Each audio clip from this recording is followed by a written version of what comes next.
নমস্কার বন্ধুরা, news today চ্যানেলে আপনাদের সবাইকে স্বাগত। আজকে আমরা কথা বলবো কেকেআর এর সম্বন্ধে। কেকেআর যে 2026 সালে ধামাকাদার কিছু আপডেট আনতে চলেছে, কারণ কেকেআর এর সেই অভাব রয়েছে ব্যাটিং, উইকেট কিপিং এবং অধিনায়ক। তার সঙ্গে সঙ্গে কেকেআর এবার 2026 সালের জন্য বোলিং অ্যাটাকটাকেও শক্তিশালী করতে চাইছে। আইপিএল 2026 এর মিনি অকশনে এবার বোলিং অ্যাটাকেও দেখা যাবে সেই বড় বড় ক্রিকেটারদের। যেভাবে ব্যাটিং অর্ডারে কেকেআর এর লক্ষ্য রয়েছে সেই নিকোলাস পুরান এবং সঞ্জু স্যামসন, কেএল রাহুলের দিকে, তাই কেকেআর এবার সেই বোলিং অ্যাটাকেও শক্তি বাড়াতে চাইছে। হ্যাঁ বন্ধুরা, শোনা যাচ্ছে দিল্লি ক্যাপিটালস ছেড়ে দিচ্ছে সেই মিচেল স্টার্ক এবং টি নটরাজনকে। এবার তার সঙ্গে সঙ্গে কেকেআরও সেই ভারতীয় যে ক্রিকেটার সব 3 ফরম্যাটে খেলার দক্ষতা রয়েছে এবং টিম ইন্ডিয়ার জন্য সফলতা এনে দিয়েছে। হ্যাঁ বন্ধুরা, আমরা কথা বলছি সেই মোহাম্মদ শামি। মোহাম্মদ শামিও এবার আইপিএল অকশনে দেখা যাবে।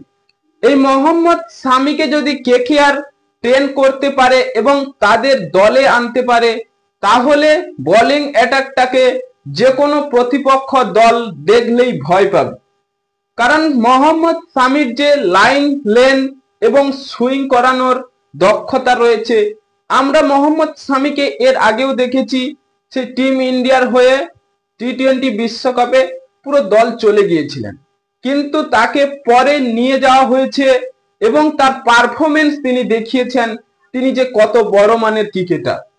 এবার কেকেআরও চাইবে তাদের সেই বোলিং অ্যাটাকটাকে শক্তিশালী করতে, কারণ মিচেল স্টার্ককেও নেওয়ার জন্য একটি আপডেট এসেছে, তাই মোহাম্মদ শামিকেও এবার নিতে চাইছে কেকেআর।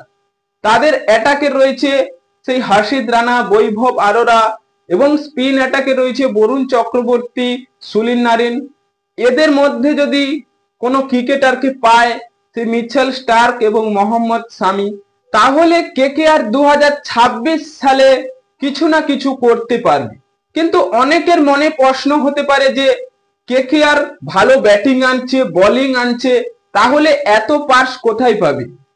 আপনাদের বলে রাখি যে কেকেআর যেসব ক্রিকেটারদের ছেড়ে দিচ্ছে, সেই সব থেকে বড় দামি ক্রিকেটার ছিলেন ভেঙ্কটেশ আইয়ার। 23 কোটি, প্রায় 24 কোটির কাছাকাছি এই ক্রিকেটারকে ছেড়ে দেবে। এবং কুইন্টন ডিকক রয়েছে 6 কোটি এবং আন্দ্রিক নোকিয়াও রয়েছে 4 কোটি এবং রহমল্লা গুরবাস তারও প্রায় 2-3 কোটি হবে। তাই কেকেআর এর যে এইসব ক্রিকেটারকে ছেড়ে দিয়ে যেসব পাসগুলো বাঁচবে, সেগুলো দিয়েই হয়তো কেকেআর কোনো ভালো ব্যাটিং বা বোলিং আনতে চাইবে। কারণ 2025 সালে তারা যে 8 নম্বরে শেষ করেছে, প্রত্যেক ফ্যানেদের আশা ছিল তারা কিছু ভালো করবে, যারা কিনা 2024 সালে চ্যাম্পিয়ন হয়েছিল। তাই এবার সেই সব ভুল আর কেকেআর করতে চাইছে না। 2026 সালের জন্য কিছু ধামাকাদার আপডেট আনতে যাচ্ছি। হ্যাঁ বন্ধুরা, আপনাদের কি মনে হয় কেকেআর কি পারবে সেই মোহাম্মদ শামি এবং মিচেল স্টার্কের মতো ক্রিকেটারদের আনতে এবং বোলিং অ্যাটাকটাকে শক্তিশালী করতে? তাই এখনই আপনাদের মতামত কমেন্ট বক্সে লিখে জানিয়ে দিন এবং চ্যানেলটি সাবস্ক্রাইব করে আমাদের পাশেই থাকুন। ভিডিওটি শেষ পর্যন্ত দেখার জন্য আপনাকে অসংখ্য ধন্যবাদ।